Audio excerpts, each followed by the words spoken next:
Season 1, Episode 12. The Sword of Allah, the Battle of Mu'tah. The last thing Harith ibn Umair heard was the sound of his own footsteps on the road to Busra.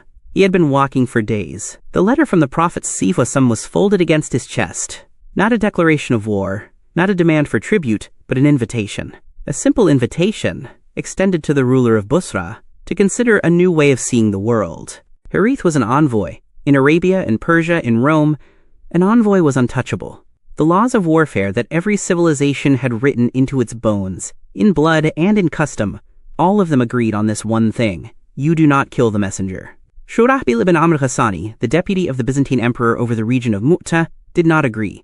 He seized Harith ibn Umair on the road. He bound him, and then, in an act of deliberate contempt, not rage, not accident, but calculated political message, he had him executed. The news traveled back to Al-Madinah faster than Harith's body could be buried, and when it reached the Prophet ﷺ, something shifted in the air of that city. This was not a raid. This was not a border skirmish. This was Rome reaching its hand into the Arabian Peninsula and closing it around the throat of Islamic diplomacy. The response would have to be calibrated to the insult. And if you are new here, this channel has been building something episode by episode, battle by battle, decision by decision. Every episode connects. Hit subscribe so you are here for what comes next. This history is only getting bigger from here. Now, the year is 8 AH, the 8th year after the migration from Mecca to Al-Madinah. The Prophet ﷺ has spent this year dismantling every assumption the Arabian world had about what a political entity could look like. The Truce of Hudaybiyah, which we covered in Season 1, Episode 10, has expired its strategic usefulness and delivered exactly what the Prophet said it would deliver when his companions called it a humiliation, 2 years of peace in which Islam doubled. The conquest of Khaybar has cleared the northeastern threat. The conquest of Mecca is still months away. But right now, in the summer of this year, the Prophet ﷺ is doing something no Arab commander has ever done before. He is sending a Muslim army to the Syrian frontier. He is, for the first time, looking directly at Rome. 3,000 men. It is not a large army by the standards of the powers it is about to face. It is, by any reasonable military calculation, a force that should not be within 5 days' march of a Byzantine frontier garrison. But numbers have never been the measure of this army's ambitions, and the Prophet Chi has not sent these men to die. He has sent them to demonstrate something, to demonstrate that the killing of an envoy has consequences, and that the new power emerging from the Arabian interior is not something the governors of Rome can ignore by simply executing messengers and waiting for the desert to swallow whatever comes next. The commander he chooses is Zaid ibn Harithah. Stop here for a moment, because Zaid deserves more than a name drop. Zaid was a freed slave, a man the Prophet ﷺ had once publicly adopted as a son in the Kaaba, calling out before the Meccans with a voice loud enough to echo off the stone. "O people, bear witness that from this day, Zaid is my son." Later, revelation clarified that adoption does not create blood lineage in the way the Arabs understood it, and Zaid returned to being Zaid ibn Harithah.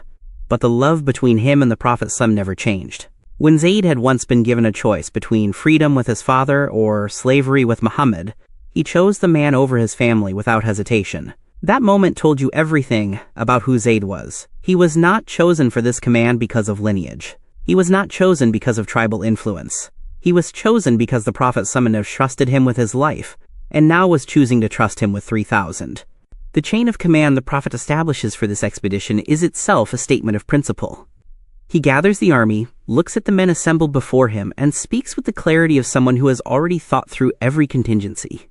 If Zaid falls, Ja'far ibn Abi Talib takes the standard. If Ja'far falls, Abdullah ibn Rawahah takes it. If Abdullah falls, the army chooses. 3 commanders named.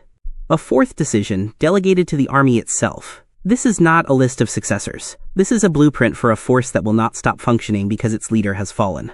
It is doctrine, delivered in advance, to men who understand that what they are about to do will cost some of them everything.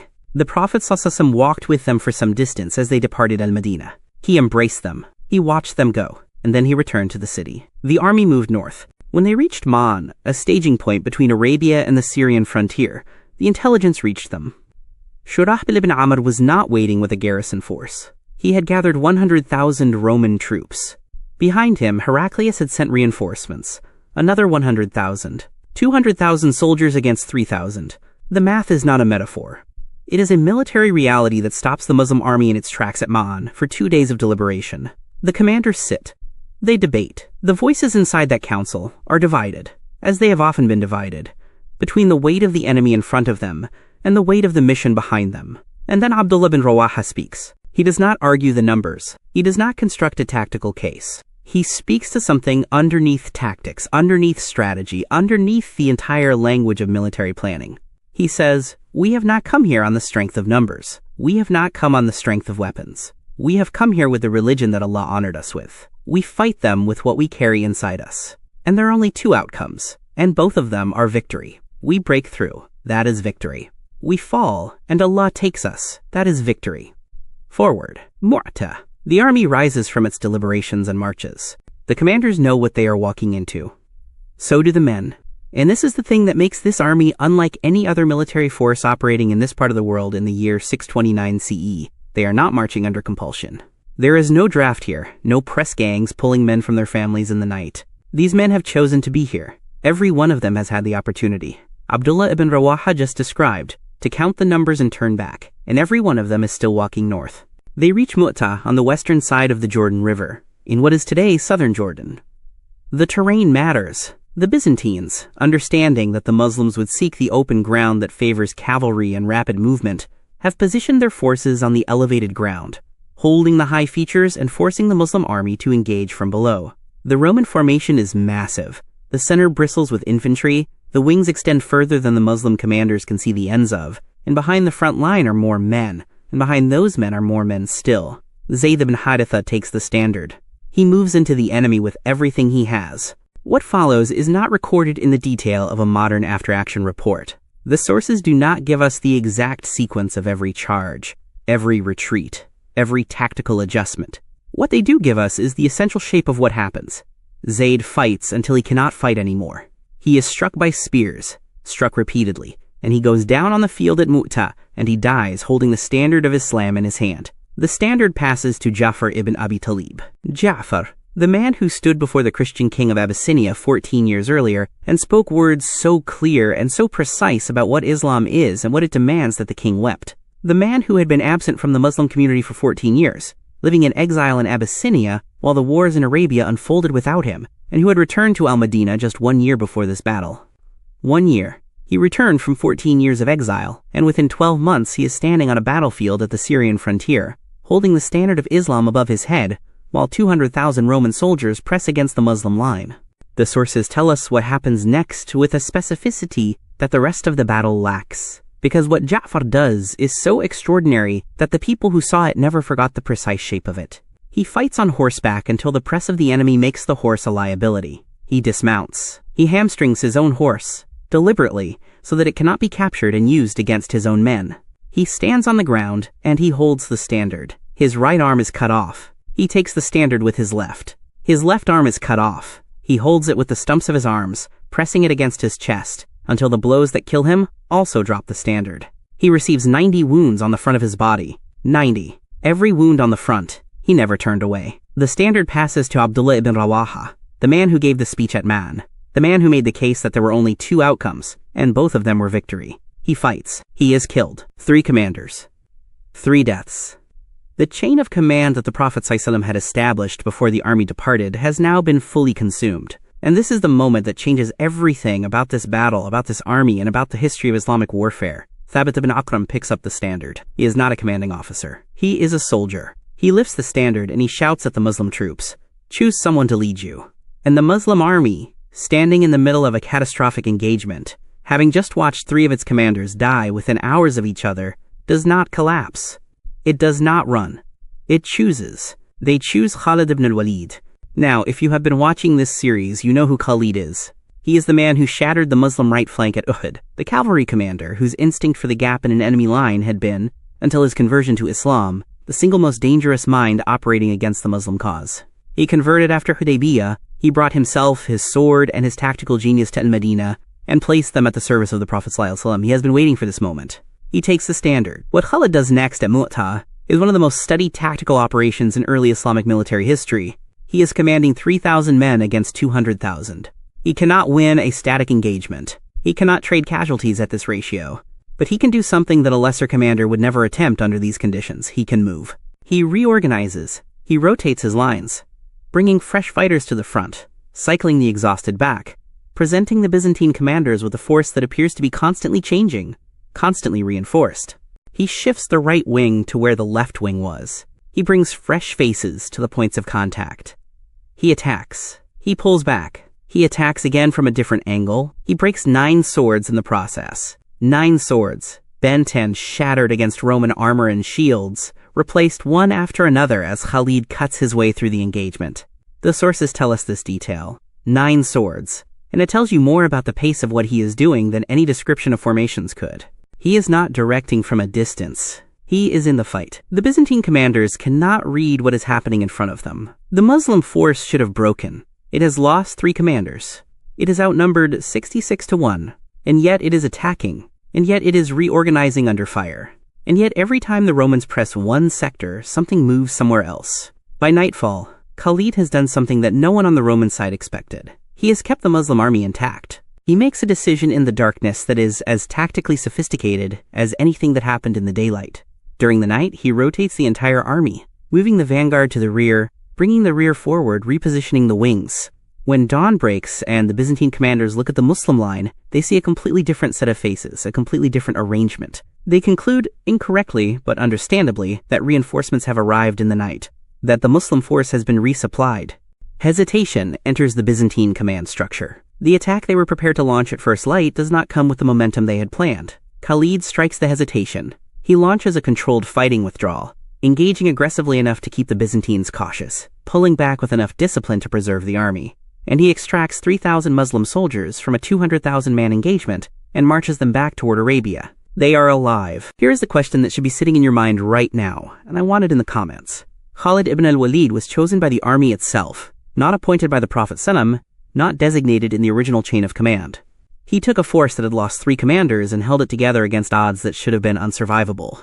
Does this battlefield election, soldiers choosing their own commander mid-engagement, represent a strength of this army or a vulnerability?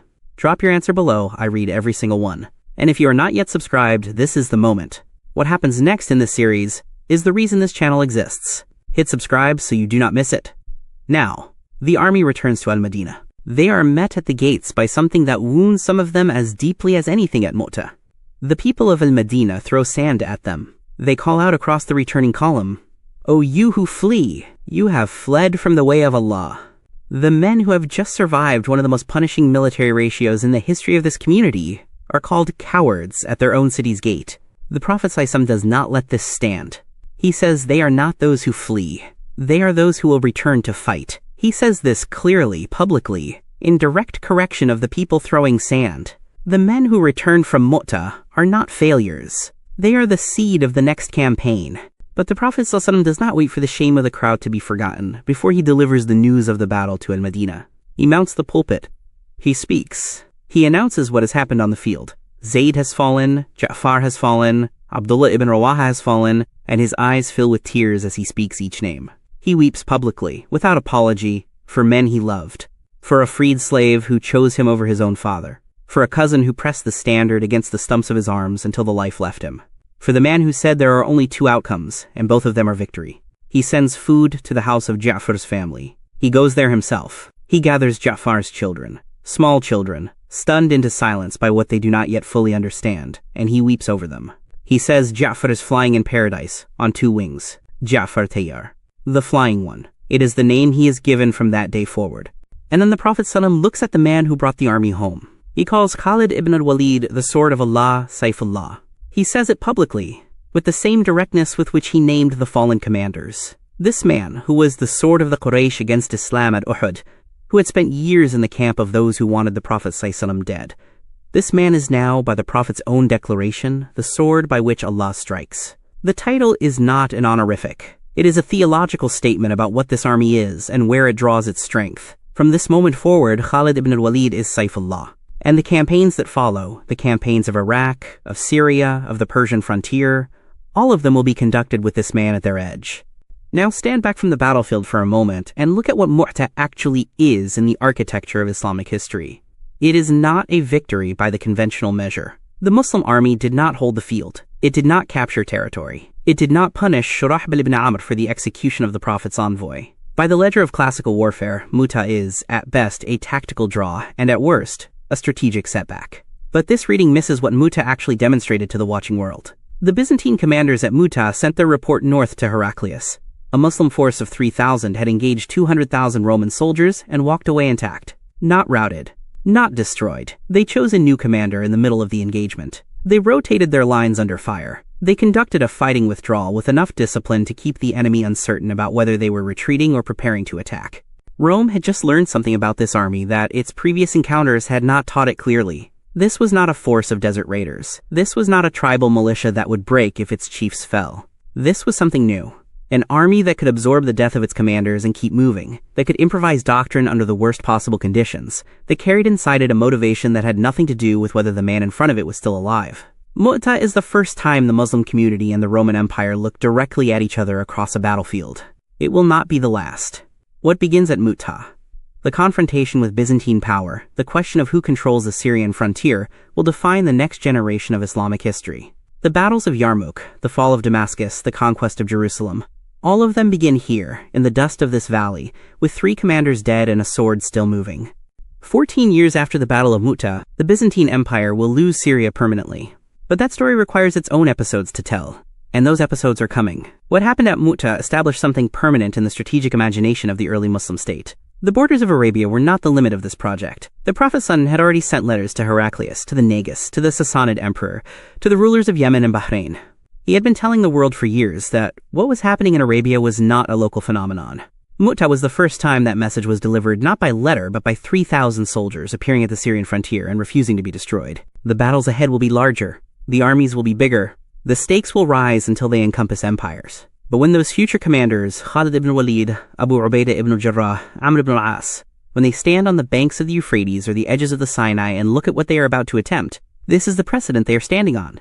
Mu'tah. 3,000 men who were told by the numbers that they had already lost, and who decided that the numbers were not the authority they answered to. This is the House of Wisdom. Every episode builds toward the next. The narrative continues in Season 1, Episode 13, The Conquest of Makkah. The moment the city that drove the Prophet out in the night, that threw filth on him and besieged his family and killed his companions, opens its gates. If you missed Season 1, Episode 11, The Truce That Won Everything, Hudaybiyah, the strategic context that made both Mu'tah and the conquest possible is there. It is linked on your screen and in the description. If you have not subscribed, do it now. The algorithm will not show you the conquest of Makkah unless you are subscribed. And if this episode gave you something, if Ja'far's 90 wounds on the front of his body, if Khalid's 9 broken swords, if the Prophet weeping at the pulpit meant something to you, share this.